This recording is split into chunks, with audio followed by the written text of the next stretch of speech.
Hey, welcome to another edition of BJB Today. I'm Tim Gruder along with Mike Stone. How you doing, Mike? Great, Tim. How are you? Very good. Want to thank all our sponsors, Infusion Brewing Company. Check everything out at fusionbrewing.com, all their beers and when their tasting rooms are open, and please support them. And then our new sponsor we talked about yesterday was RTI Threads. So we are the exclusive apparel. They are the exclusive apparel sponsor of Blue Jay Banter, and you'll see a lot about them in the upcoming days and weeks. They'll be sponsoring our post-game show as well, and want to thank them for the wonderful support and a great partnership that we've got coming forward with them. Okay, on YouTube, make sure you hit that subscribe and like button. Helps us out a ton. You are also able to hear us on all major podcast platforms, Spotify, Pandora, Amazon, and recently iHeartRadio as well. So check that out if that is your method of listening to our podcast. All right, today we're going to talk about an event Mike went to recently, and Coach McDermott was there and just kind of parcel through some things that he said. So, Mike, just let us know where you went and what you saw. Yeah. So it was at Field Club, and I know they're a big supporter of Creighton athletics. They do the full court putt during the games, and they have season tickets to every single sport. So they had an event. It was part of the Bird Club too. And so it was basically a bourbon release party. And so the bourbon or the distillery was Holiday Distillery, which is in Weston, Missouri. It's about 40 miles north of Kansas City. So if you're ever on your way down to Kansas City and you need to make a pit stop, Weston, Missouri, they are very, very proud of their distillery. If you go online to their website, their distilleries, the pictures and all that stuff is pretty awesome. And so they do have a Twitter handle at Holiday 1856. It's the oldest distillery west of the Mississippi. So it's their master distiller. He was there along with the rest of his team, and he kind of talked through everything. So I guess this summer, McDermott and Coach Al Huss went down there, and they did like a sampling of different options, and they created two bourbons. And one is their names are pretty cool. One is called the Downtown Dagger. It's a 7-year-old soft red wheat bourbon, and then the Barrel to Basket Coach's Cut, which is a 7-year, 3-month-old soft red wheat bourbon. So it was a cool event. And obviously, Coach McDermott was there. Coach Huss was there. The majority of the coaching staff also was there. Mitch Ballack was there. Trey was there. There are a couple of grad assistants that I didn't recognize. It wasn't Griselle or Carter. So I didn't catch their names. It was kind of loud in there at times when everybody was talking. So I apologize. I did not get their names. I haven't talked to those guys yet. I know who you're talking about, though. Yeah. And so John Bishop was shockingly was the MC of the entire event. So he's everywhere when it comes to Creighton athletics. So after I won't get into the stuff about the bourbon distillery and things like that because I don't understand all of it. So but it was pretty neat. And then Coach Matt got up there, and number one thing, when interviews and things like that, he obviously has to be a little bit different. But this is kind of the first event that I've been to where it's kind of a laid back environment and things like that. And I don't know if anybody's been to those, but man, Coach McDermott is hysterical. Like that guy is, he is really, really Yeah. funny. He Yeah, does he does like, the Friday I think a lot of people are familiar with the Friday coaches luncheons that happen, like, 4 times a year, and, yeah, he's pretty humorous there. yeah. And, he joked around. He felt right at home because it was right off of a couple holes at Field Club. So he felt right at home, right off a golf course. So um, and then I know him and John Bishop have a great relationship. So he was razzing John Bishop pretty good at the beginning of it all, and then made fun of him for hurting his hand while mowing and being out for a super long time, not being able to do anything. So if anybody didn't know that story that was there, it was pretty funny for McDermott razzing him like that in front of everybody. So I think John broke his wrist mowing the lawn, is that correct? yeah, Yeah, he tripped over the bag. Yeah, so tripped over the bag. yeah, he was. No, I I'm guess pretty he was clumsy I'm walking pretty backwards. clumsy and awkward at stuff, but I've never done that. Yeah, and I mean, John Bishop's awesome. He does an outstanding job for all things at Creighton athletics. But yeah, it was very funny. And they were all McDermott and Bishop, they're huge Chicago Cub fans, so Oh, yeah.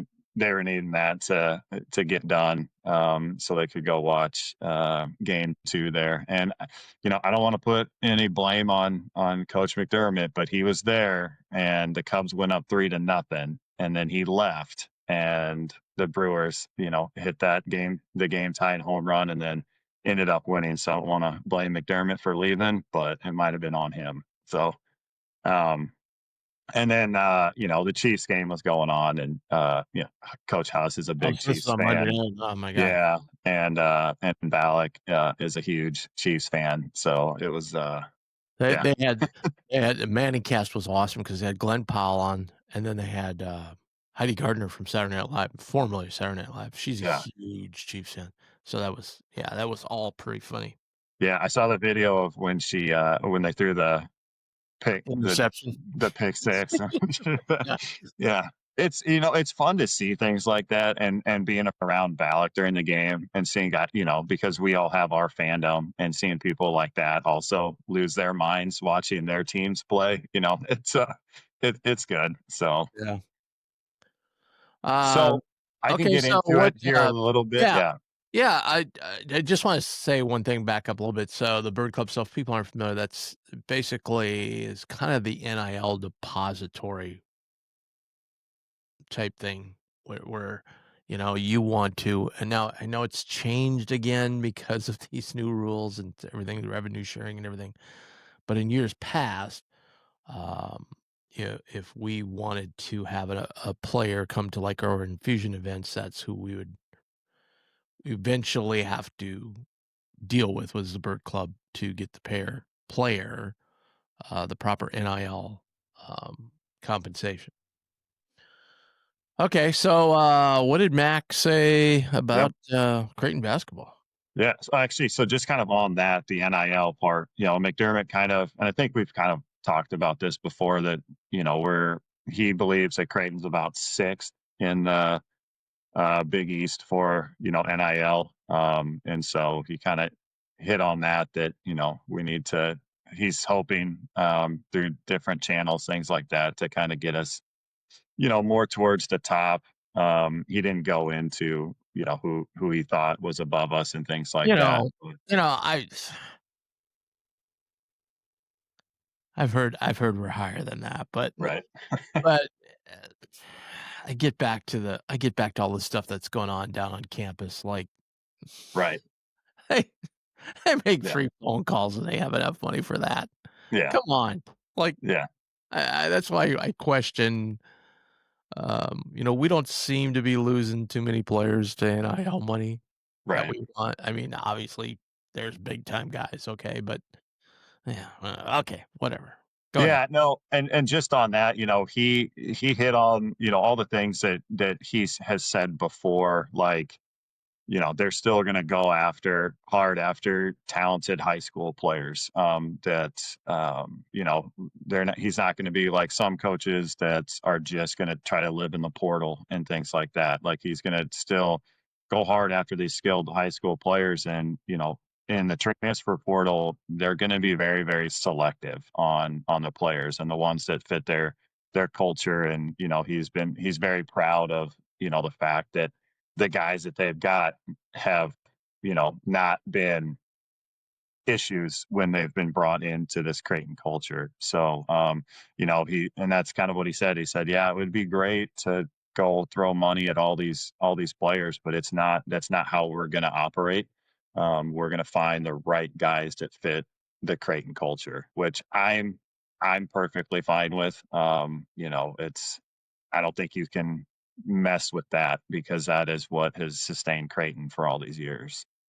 Yeah, absolutely, absolutely. And so then John just kind of asked him questions about different players, and it more kind of went towards the new players. And so one thing, and I think you and I have talked about this quite a bit, and you have with other guests on the show. He's very very worried about the defense. I think he mentioned that quite a bit. That they're just he's just worried. I don't know how else I could say it, but he doesn't have the confidence right now in the defense, and he thinks it'll come, but like we talked about, I mean, it's just going to be a major major difference from what they've done in the past, where you're funneling everything to Kalkbrenner, and now that's not going to happen. So Right, right. I'll start off with Nick Graves. And so he said, Nick's really starting to come along. He said the biggest challenge with Nick, and I'm sure this has been talked about quite a bit, was Charlotte was one of the slowest teams in the NCAA last year, and obviously Creighton is not. And so, and it's very hard to replicate speed and things like that, especially in early season conditioning and the summertime where you only get like 4 hours and things like that. So like that's been the biggest challenge. Mac has said with Nick, but it's starting to come around. And he's a solidly built like 6'3" guard. And so he has said, he's one of the guys he's starting to get a lot more confidence with on the defensive end. And looking at him to, kind of be one of those guys that can guard, depending on size and things like that, the opposing team's better players, just because of how athletic he is and, how he's slowly starting to get things. Yeah, and I've kinda seen the same thing. That Nick's the last time I went to practice was he's made a little bit of a leap here over the Yeah. last month or so, yeah. Yeah. Next one. And so he didn't, he kind of put Alexa and Conan kind of together, just because, they were so late in getting here, that it's been kind of a quick study, quick learn, by these guys. And, Alexa's been hampered, with some setbacks. And so he didn't have a ton of stuff on him, but, he said Conan has been, and I think you put this in one of your practice reports, that he's been running a lot with the starting five, and he's doing a lot of good things. You know, Mac kind of said when you look at him, it doesn't look like he's that athletic, and then when he gets out Oh, yeah. there, Yeah, he is that's he is very true. Very Yeah, true. he is very, very athletic, and he did compare him to Martin Krampel, and kind of the way that they play. So, I mean, that's exciting. I think we, just don't have the the injury history that Martin had. That's it. That's exciting. Thinking about him, especially with Owen, slowly coming along, but it's a pretty good late get for Creighton. Yeah, absolutely. And I'll just kind of on that, jump into Owen Freeman. He's not going to be ready for Iowa State next Friday, but he did say that next week he's going to start doing some 5-on-5. He's been doing a lot of conditioning and things like that with the staff, but he won't be ready for Iowa State, but hopefully he'll be able to get some minutes for the second exhibition in Colorado State. And he did make the joke that, we've never beaten Colorado State. So, and then, yeah, right. There's a Not beating them, we've been thumped by them. Yeah, so there's a little groan, but yeah. So that's good news. It was Bishop did joke, kind of what we've joked about that Owen thinks that he's ready to go, and McDermott's like, no, you're not. We're gonna be smart here. So don't anticipate, or I mean, Owen's not going to be playing in the Iowa State game, but it is good news that he's going to be starting to do 5-on-5 stuff next week. Well, I think that's a good, I morph this back to like the NFL. Like, there's more and more teams now in the NFL. I mean, it seems like these guys are out forever for what Mhm. you would think is not a very like a high ankle sprain or a chest contusion or whatever. Right. They're out forever. And I think the NFL has like maybe led the forefront here and like we just rush these guys back too quickly. Like Right. we've got to give things time to heal, especially this time of the season in the NFL and this time of the season in college basketball. So I think maybe I'm glad to hear that Creighton's maybe taking that approach because let's face it, there's been times where, like I think Ashworth came back from Right. a bully early. Yeah. We've had guys on and off through like the last few years do that. We needed them. Yeah. Oh, for sure. And so, it'd be a thing like Owen Freeman, like, "Hey, no, no, I'm ready, I'm good," and they would, "Okay, go in," now they're just like, "No, we're not gonna Yep. do it." Yep. We are going to follow the proper timeline. Not, everybody's, if you're an athlete, you know your body, and you can feel great, but man, there's no reason to rush it. And like McDermott brought up, I mean, he hasn't played since last January, because he hurt his hand and was out. So Mhm. like, so not only, so it's going to take a little bit of time for him to get up to speed and get basketball ready. So Right.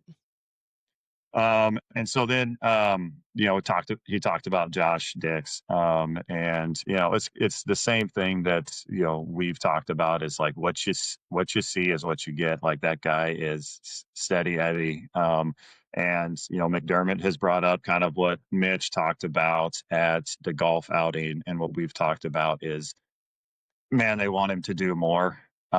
He's almost too passive.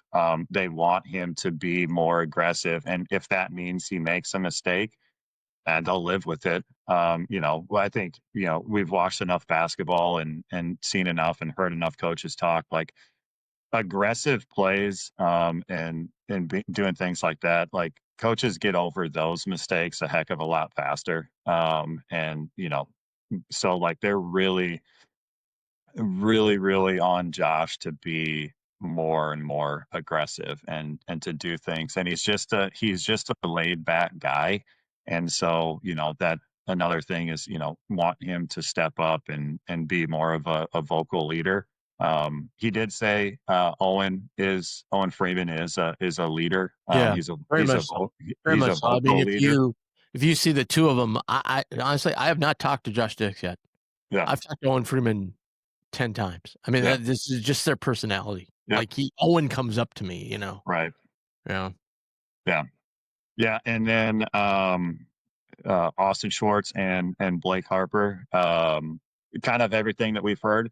They're very, very skilled offensively. They're big time offensive players, and they are lacking on the defensive side. So, you I don't know, know. I did kind of a poll thing yesterday, like went down through some polls where they had Creighton and ESPN had a starting lineup and they had Blake Harper in the starting lineup. I'm like, I mean, I don't know how much he's even going to play. I mean, yeah, yeah.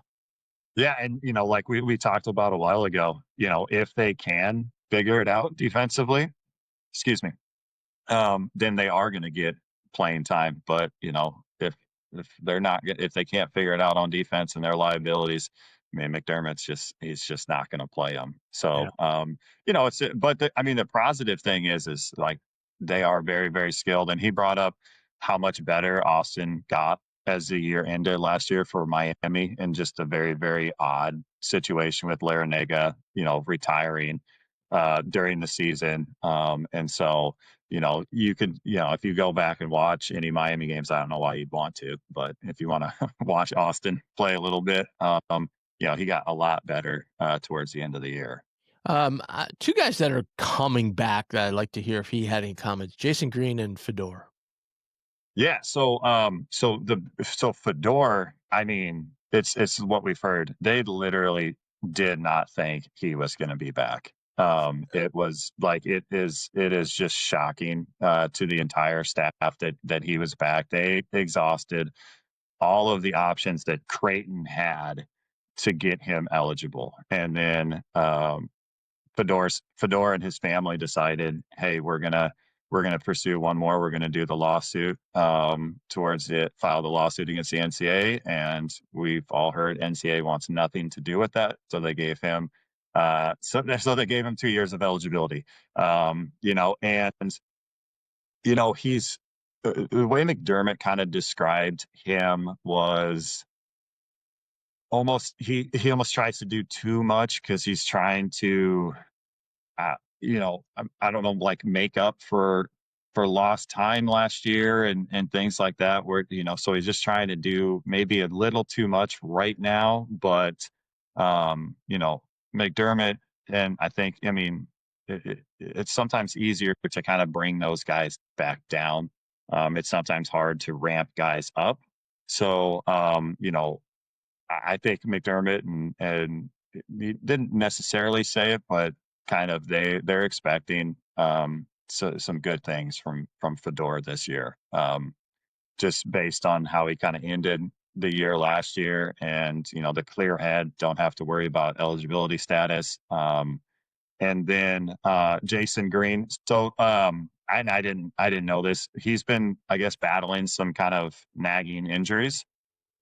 Yeah. Um, Yeah, he hasn't looked right lately. Yeah, and so McDermott kind of said he's starting to turn the corner a little bit on that piece, and so um, it's one of those things where they know what they have in Jason, but it's one of those things that they want a little bit more from him, and one of those things that they want a little bit more from him is a leadership.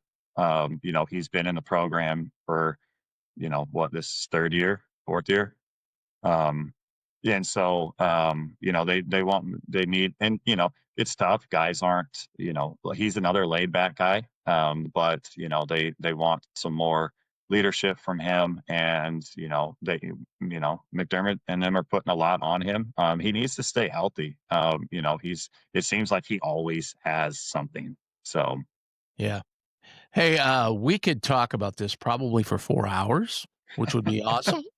So what we'll do is we'll save the rest of the comments for our next episode we have when it's just you and I on a one-on-one type thing. We have to do a random J of the week if we do one this week. So we got another episode of that, and so we've got some time here this week to handle that. But man, that was an awesome report. Thank you very much. That was great. So be on the lookout for more product from us here throughout the week. Thanks for joining us, and we'll see you shortly.